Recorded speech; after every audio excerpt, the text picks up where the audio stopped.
দেখুন, আপনি এবং আমি কখনোই প্রলুব্ধ হওয়া থেকে বাঁচতে পারবো না। হারাম সবসময় আমাদের সামনে আসবে, আর এটা সবসময় আমাদেরকে আহ্বান করবে। আর শাইতানু ইয়াইদুকুমুল ফাকর, শয়তান তোমাদেরকে দেউলিয়াতের প্রতিশ্রুতি দিবে। অন্য কথায়, যখন আপনি হালাল পথে চলবেন, শয়তান আপনাকে প্রতিশ্রুতি দিবে তুমি সুযোগ হারিয়ে ফেলছো, তুমি বঞ্চিত হচ্ছ, সবাই কত মজা করছে, তুমি অনেক মজা করতে পারতে, তুমি আরও অর্থ উপার্জন করতে পারতে, তুমি আরও ইন্দ্রিয় সুখ উপভোগ করতে পারতে। সেই সব সময় আপনার কাছে বিজ্ঞাপন দিতে থাকবে বিকল্প পণ্যের, বিকল্প পন্থার, নিজের কামনাকে চরিতার্থ করার। কিছু যায় আসে না যে কতটুকু কোরআন মুখস্থ করেছেন, কিছুই যায় আসে না যে কি পরিমাণ তাহাজ্জুদ আপনি পড়েছেন, এগুলো কোনোটাতেই আসে যায় না।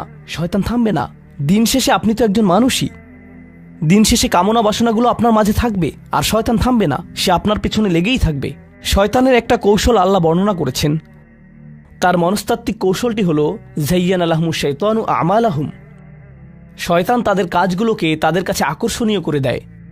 শয়তান আপনার কাছে আসবে, আপনাকে প্রলুব্ধ করবে। তখন আপনি বলবেন, হ্যাঁ এটা খারাপ, কিন্তু আমি তো অনেক ভালো কাজও করি। হ্যাঁ আমি এলোমেলো কাজ করছি, কিন্তু আমি তো নামাজও পড়ছি। আর আমি তো কাফেরও না, তো সমস্যার কিছু নেই। আর এইবার করেই আমি থেমে যাব। এমন না যে আমি এটা করতেই থাকবো, শুধু একবারই করব। এভাবে নিজেকে সব ধরনের যুক্তি দিতে থাকেন, নিজে নিজে এটাকে বৈধতা দিতে থাকেন। আপনার চিন্তায় এটা এখন আর অতটা খারাপ না। আর তারপর যখন এমন মানুষ চারপাশে থাকেন যাদেরকে বলেন যে এটা তো খারাপ, আর তারপর যখন এমন মানুষের চারপাশে থাকেন যাদেরকে বলেন যে এটা তো খারাপ, তারাও আপনাকে বলে, না ভাই কাম অন, এটা অতটা খারাপ না, থামো তো, এরকম কথা বলো না, না আল্লাহ ওইরকম না, আল্লাহ তোমাকে শাস্তি দিবেন না, কেন এরকম হতাশাজনক কথা বলছো, তুমি অতিরিক্ত চিন্তা করো। আপনি তা শুনেন, আর এটা আপনাকে প্রভাবিত করতে শুরু করে।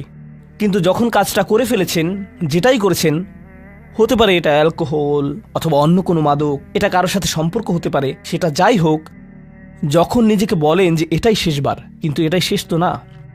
কারণ যখনই কাজটা ঘটে যায় আর কয়েকদিনের মধ্যে অনুশোচনাও কেটে যায়, তখন মোবাইলে আরেকটা মেসেজ চলে আসে, তারপর আরেকটা দাওয়াত আসে, তারপর আপনি বলেন না এটাই শেষবার, আবারও সেই চক্রে আটকে যান, আর আবারও সেটা করেন, আর তা করতেই থাকেন। শয়তান ঠিক এটাই চেয়েছিল। মানুষ এই চক্র বন্ধ করতে পারে, আল্লাহর প্রতি নিবিষ্ট হয়ে বলতে পারে, ইয়া আল্লাহ, আমার বন্ধুরা কি বলছে তাতে কিছু যায় আসে না, শয়তান কি ওয়াসওয়াসা দিচ্ছে তাতে কিছু যায় আসে না, কতবার এই বিভৎস চক্রে আটকা পড়েছি তাতে কিছু যায় আসে না। আমি ফিরে আসলাম, আমি ফিরে আসলাম, আমি ফিরে আসলাম 2 দিন অনুতপ্ত থেকে আবারও পাপে লিপ্ত হওয়া থেকে। আমি ফিরে আসলাম আপনার কাছে ক্ষমা চাওয়ার পর আবারও পাপ করা থেকে। ওয়ালাম ইউসিরু আলা মা ফাআলু ওয়া হুম ইয়ালামুন। তারা পাপ কাজগুলো বারবার করে না, আর তারা জানে যে তারা কি করছে। আমি সেই লোকদের অন্তর্ভুক্ত হব না। ওয়ালাইসাতিত তাওবাতু লিল্লাযিনা ইয়ামালুনা আস-সাইয়্যাত।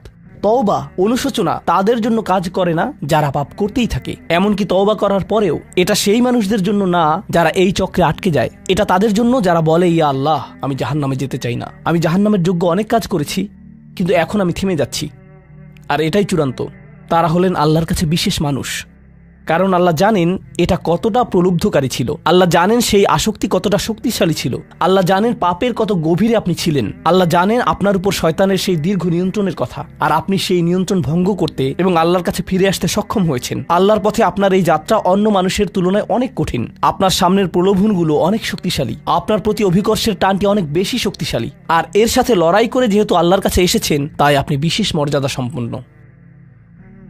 এটা মনে করবেন না যে আমি তাহাজ্জুদ পড়ি না তাই আমি অতটা ভালো না, অথবা আমি আরবি জানি না, বা আমি এখনো সম্পূর্ণ কোরআন পাঠ করিনি আর আমি তাজবিদের নিয়মগুলো জানি না। না না না না না, আপনার বিশেষত্ব এজন্য না যে আপনি 17 বার হজ করেছেন। আপনার জ্ঞান এবং ইবাদতের জন্য আপনি আল্লাহর কাছে বিশেষ না, আপনি আল্লাহর কাছে বিশেষ মর্যাদা সম্পন্ন, কারণ আপনি পাপ থেকে বেরিয়ে এসেছেন আর আপনি শুধু তার ভয়েই ভীত। এটাই আপনাকে আল্লাহর কাছে বিশেষ মর্যাদা সম্পন্ন করে।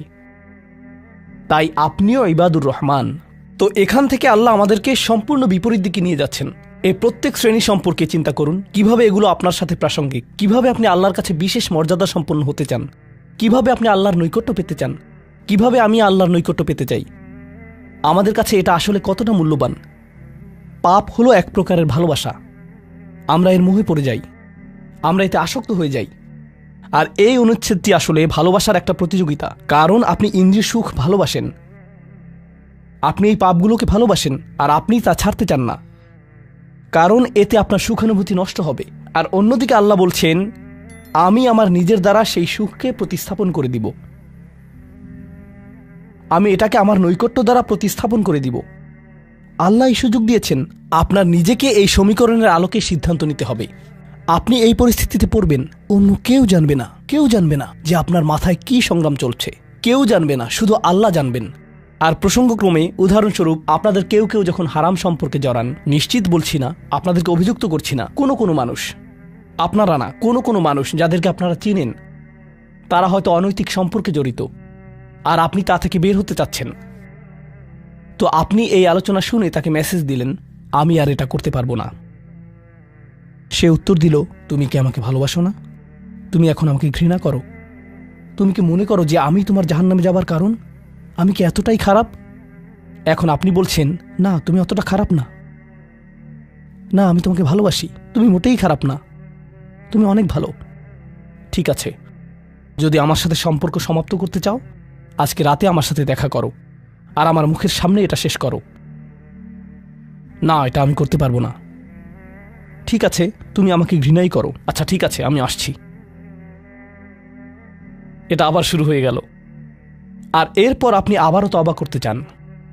দেখতে পাচ্ছেন, এটা শুধুমাত্র আপনি না, আপনি হয়তো আবেগগতভাবে কোনো কিছুতে জড়িয়ে যেতে পারেন, আর এখন আপনি আবেগগতভাবে ব্ল্যাকমেলের শিকার হচ্ছেন। এর দ্বারা আপনি খারাপ বোধ করবেন। আপনাকে এর বিরুদ্ধে যুদ্ধ করতে হবে, আপনাকে এটা অবদমন করতে হবে, আর আপনাকে উপলব্ধি করতে হবে যে আপনি হয়তো কাউকে হতাশ করছেন, কিন্তু আল্লাহকে সন্তুষ্ট করছেন। আর আপনি এটা শুধু নিজের জন্যই করছেন না, বরং এটা ওই মেয়ের জন্যও করছেন, বা ওই ছেলের জন্যও করছেন যে আপনার মেসেজের জবাব দিচ্ছে। সে আল্লাহর সামনে দাঁড়াবে, এটাও আপনি চান না। আপনি যদি তাকে আসলেই ভালোবাসেন, শুধুমাত্র যদি তাকে কামনা না করেন, বরং তাকে ভালোবাসেন, তাহলে আপনি তাকেও রক্ষা করতে চাইবেন। তো এখন আমরা খুবই অপ্রত্যাশিত স্থানে চলে যাচ্ছি। আল্লাহর কাছে আরও কে বিশেষ মর্যাদা সম্পন্ন? আল্লাযীনা ইযা আনফাকু লাম ইউসরিফু ওয়া লাম ইয়াকতুরু ওয়া কানা বাইনা যালিকা কওয়ামা। এই মানুষেরা যখন তারা অর্থ ব্যয় করে, তারা সকল অর্থ উড়িয়ে দেন না, তারা অতিরিক্ত খরচ করেন না, আর তারা কৃপণও নয়। তারা অনেক বেশি খরচ করেন না, আর তারা অনেক কমও খরচ করেন না। তাদের বাজেট ভারসাম্যপূর্ণ। বাজেটের সাথে আল্লাহর নৈকট্যের সম্পর্ক কি? সম্পর্ক রয়েছে, কারণ আল্লাযীনা ফি আমওয়ালিহিম হাক্কুন মালুম, তাদের অর্থে অন্যদের অধিকার রয়েছে যা সুবিদিত। আপনার পিতামাতার অর্থনৈতিক সহায়তা প্রয়োজন, আপনার সন্তান, আপনার ভাই বোন, আপনার স্ত্রীর প্রয়োজন, এমন অনেক ক্ষেত্র রয়েছে যার জন্য আপনার অর্থ প্রয়োজন। কিন্তু যখন আপনি প্রয়োজনহীন জিনিসে আসক্ত হয়ে পড়েন, আর আপনার অর্থ যখন ব্যয় হয় সিনেমার পর সিনেমা, সিনেমার পর সিনেমায়, সাবস্ক্রিপশনের পর সাবস্ক্রিপশনে, গেমের পর গেম, এরপর গেমে, গাড়ির জন্য নতুন যন্ত্রাংশ কেনার পেছনে, যেই চাকা দেখতে উল্টো দিকে ঘূর্ণায়মান, তার প্রয়োজন আপনার নেই। সেগুলো আপনি দেখবেন না যখন আপনি গাড়ি চালাবেন, সেটা অন্য কেউ দেখবে। এগুলো ঘুরবে অন্য কারোর জন্য, আপনার জন্য না। যন্ত্রাংশ অথবা ডিভাইস, আপনি নতুন আইফোন ছাড়াও বেঁচে থাকবেন, এতে কোনো ক্ষতি হবে না। স্যামসাং যদিও কিছুটা বিপজ্জনক, তারপরও অনেক বোনেরা পার্স অথবা ব্যাগের জন্য এমনটা করেন। ও আল্লাহ, এই ব্যাগগুলোর কোনোটার দাম কয়েক লাখ টাকা। বলছি না যে আপনি এগুলোর কোনোটাই কিনতে পারবেন না, কিন্তু আল্লাহ বলছেন ঠিক আছে খরচ করো, কিন্তু অতিরিক্ত খরচ করো না। আপনাদের কারো কারো জন্য আবার সবচেয়ে খুশির বিষয় হলো টাকা ধরে রাখা। আপনি স্ত্রীকে সাথে নিয়ে সুপার শপে গিয়েছেন, তিনি এক প্যাকেট দুধ নিলেন। আমাদেরকে এত বেশি দুধ প্রয়োজন, ছোট প্যাকেট নিতে পারো না? ডিসকাউন্টের জন্য অপেক্ষা করতে পারো না? এটা দুধ, এটা ডিম, এগুলো নিয়ে কৃপণতা না করলে হয় না? এমন মানুষ রয়েছে যারা প্রাপ্য মানুষদের টাকা ধরে রাখে। আপনার সন্তানদের অর্থ প্রয়োজন, তাদের চলার জন্য কিছুটা পকেট খরচ প্রয়োজন, আপনার স্ত্রীর কিছুটা অর্থ প্রয়োজন। যদি তিনি গৃহ ব্যবস্থাপনার দায়িত্বে থাকেন আর তিনি নিজে উপার্জন না করেন, আর তিনি আপনার কাছে বলেন আমি কি 500 টাকা পেতে পারি? কিসের জন্য তোমার টাকা প্রয়োজন? আমাকে সম্পূর্ণ প্রতিবেদন প্রদান করবে, সকল রিসিট দেখাবে। দাঁড়ান, 1 মিনিট থামুন। এটা লাম ইয়াকতুরু, এটা আপনার জন্য চ্যালেঞ্জ হতে পারে। আপনি যদি আল্লাহর নৈকট্য লাভ করতে চান, আপনার পরিবারের খাবারের প্রসঙ্গ আসলে তাদেরকে জঞ্জালের মতো বিবেচনা করবেন না। আপনার জন্য সর্বোত্তম খরচের খাত হলো আপনার পরিবার। নিজের পরিবারের সাথে এরকম খারাপ আচরণ করবেন না, কিন্তু অতিরিক্ত খরচও করবেন না। অন্যরা এমন আছে যারা টাকা উড়ায়। আল্লাহ হয়তো আপনাকে কিছুটা অর্থ দিয়েছেন, আর আপনি আপনার 16 বছরের সন্তানকে BMW কিনে দিলেন যাতে সে রাস্তার পাশে লাগিয়ে দিয়ে অ্যাক্সিডেন্ট করতে পারে, আর তারপর তাকে আরেকটা কিনে দিলেন। না না না, আপনি এমনটাও করতে পারবেন না। লাম ইউসরিফু ওয়া লাম ইয়াকতুরু ওয়া কানা বাইনা যালিকা কওয়ামা। তারা একটি ন্যায্য ভারসাম্যপূর্ণ পন্থা অবলম্বন করে এই দুই অবস্থার মাঝে অবস্থানের জন্য। পরবর্তী গুণটি আমার প্রিয়, মনোযোগ দিয়ে শুনুন। এরা সবাই একটি শ্রেণী। ওয়াল্লাযীনা লা ইয়াদউনা মা'আল্লাহি ইলাহান আখার ওয়া লা ইয়াকতুলুনা আন-নাফসা আল্লাতী হারামাল্লাহু ইল্লা বিল হক ওয়া লা ইয়াজনুন ওয়া মান ইয়াফআল যালিকা ইয়ালকা আসামা। তারা আল্লাহর পাশাপাশি অন্য কোনো উপাস্যের কাছে প্রার্থনা করে না, আর আল্লাহর পাশাপাশি অন্য কোনো উপাস্যের কাছে প্রার্থনা না করা অবস্থায় তারা কাউকে হত্যা করে না এবং তারা ব্যভিচারে লিপ্ত হয় না। তিনটি বিষয়, তারা আল্লাহ ছাড়া কারো কাছে প্রার্থনা করে না, এর সাথে রয়েছে তারা হত্যা করে না এবং তারা ব্যভিচার করে না। তিনটি বিষয় একসাথে। এটা তো অসাধারণ কোনো অর্জন নয়। কেউ বলতে পারে যে হ্যাঁ, আমি তো তালিকায় এসে পড়েছি, আমি কাউকে হত্যা করিনি। কিন্তু জানেন কেন এটা বৈশিষ্ট্যসূচক? কারণ এই বিষয়গুলো খুবই প্রাথমিক স্তরের, তাই না? অন্য অনেক কবিরা গুনাহ রয়েছে, কিন্তু আল্লাহ বলছেন যে তোমরা আল্লাহর কাছে বিশেষ মর্যাদার অধিকারী হতে পারবে যদি তোমরা শুধু এটুকু করো। কেন এটা বিশেষ মর্যাদাপূর্ণ? মক্কার মানুষদের কথা চিন্তা করুন, সেই সমাজের কথা চিন্তা করুন যার মাঝে কোরআন এসেছিল। সেই মানুষগুলো হাজার বছর ধরে শিরকে লিপ্ত ছিল। হত্যা তাদের কাছে সাধারণ বিষয়ে পরিণত হয়েছিল, জিনা কোনো বিষয়ই ছিল না। আর এগুলো বড় বিষয় ছিল না তাদের পূর্বপুরুষ অথবা তাদের পূর্বপুরুষ অথবা তাদের পূর্বপুরুষের কাছে। এগুলো ছিল জীবনেরই অংশ। জীবন ছিল গ্যাংস্টারের মতো। আর যখন তারা এই সকল কিছু ছেড়ে আল্লাহর কাছে আসলো, তাদের পরিবারকে বলেছিল যে ও তুমি তো এখন মুসলিম, কংগ্রাচুলেশনস। তাদেরকে সকল ধরনের বিভৎস অভিজ্ঞতার সম্মুখীন হতে হয়েছিল, তাদের প্রিয় মানুষদের কাছ থেকে, তাদের সমাজ থেকে, তাদের বন্ধু বান্ধবদের কাছ থেকে, কারণ তারা সেই অপরাধগুলো ত্যাগ করেছিলেন, তাই না? কিছু মানুষের জন্য শুধুমাত্র ঈমান গ্রহণ করা, শুধুমাত্র অপরাধী জীবন থেকে বেরিয়ে আসা, শুধুমাত্র জিনা থেকে বেরিয়ে আসা ছিল এতটাই বড়। আপনারা যারা সম্মানিত পরিবারে বেড়ে উঠেছেন, পরিশুদ্ধ পরিবেশের মাঝে ছিলেন, আপনার জন্য সেই ধরনের বিপত্তিতে না পড়াটা সহজ অথবা সহজতর। এখনকার সময়ে যে কোনো কিছুই সহজ, কিন্তু আপনাদের যারা অমুসলিম অবস্থা থেকে এসেছেন, আপনি চারপাশে অপরাধ সংঘটিত হতে দেখেছেন, আপনি চারপাশে মাদকের আসর দেখেছেন, আপনি চারপাশে নারী লিপ্সা দেখেছেন, প্রত্যেক সাপ্তাহিক ছুটির দিনই ক্লাবে যেতেন, আর তারপর আপনি আল্লাহর পথে আসলেন, আপনি ঈমান গ্রহণ করলেন। সেই জীবন থেকে আপনার এই যাত্রাটি ছিল বিশাল এক যাত্রা, আর আল্লাহ এটা স্বীকার করেছেন এবং বলেছেন যে এটা বেশ বড় ব্যাপার যে কিছু মানুষ এমনটা করেছে। শুধু এই বিবেচনায় তারা বিশেষ মর্যাদাময়, তারা অন্য কিছু জানে না, তাদের ব্যাপক কোনো জ্ঞান নেই, কিন্তু মূল বিষয় হলো তারা আল্লাহর সন্তুষ্টির জন্য হিজরত করেছেন। তারা সেই বড় পাপগুলো থেকে আল্লাহর অভিমুখে যাত্রা করেছেন। এটা অবিশ্বাস্য, কিন্তু এই আয়াতগুলোতে আল্লাহর করুণা এখনো সমাপ্ত হয়নি। প্রথমত সেই তিনটি বিষয় যা আমি উল্লেখ করেছি, শিরক বা আল্লাহ সম্পর্কে অশ্রদ্ধা প্রদর্শন করা, হত্যা এবং ব্যভিচার, এগুলো অনেক বড় পাপ। তো আল্লাহ কি বলছেন? ইউদাআফ লাহুল আযাবু ইয়াওমাল কিয়ামা ওয়া ইয়াখলুদ ফীহি মুহানা। এমন মানুষের জন্য শাস্তি দ্বিগুণ করা হবে আর তারা সেখানে থাকবে অপমানিত অবস্থায়। এই পাপগুলো আল্লাহর কাছে ছোট বিষয় না, বিশেষত তিনটা পাপ একসাথে। কিন্তু প্রসঙ্গক্রমে সবচেয়ে খারাপ অপরাধ শিরক। সবচেয়ে খারাপ অপরাধের মধ্যে দ্বিতীয়টি হলো যখন আপনি একজন ব্যক্তিকে হত্যা করেন। এটা কাকে হত্যা করার সমতুল্য? গোটা মানবজাতিকে। এটা হলো দ্বিতীয় বৃহত্তম অপরাধ।